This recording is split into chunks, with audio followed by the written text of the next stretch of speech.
একদিন কবুতর টুনু উড়তে উড়তে একটা ছেলের হাত থেকে ফোন পড়ে যেতে দেখে সে নিচে নামলো আর ভাবল, এটা কি খেলনা না খাবার। সে নাক দিয়ে ঠেলে দেখে কিছুই হয় না। সে পায়ের নখ দিয়ে চাপ দেয়, হঠাৎ বাজতে শুরু করলো গান। চলো না ঘুরে আসি দূরে কোথাও। কবুতর ভয় পেয়ে ছটফট করতে লাগলো। আরে এই তো গান গায়, এটা কি কবুতর রোবট? তারপর সে ফোনটা ঠোকরাতে শুরু করলো। হঠাৎ এক জায়গায় চাপ দিতেই স্ক্রিনে সে নিজের ছবি দেখতে পেল।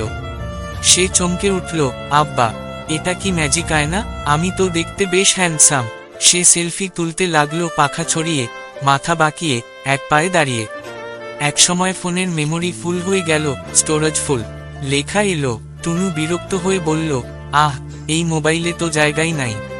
আমি বরং আগের মতোই থাকি, আকাশে উড়ি, গাছে বসি, হাসি হাসি। সেদিন থেকে গ্রামের সবাই বলে, টুনু শুধু কবুতর না, সে হলো প্রথম সেলফি স্টার পাখি।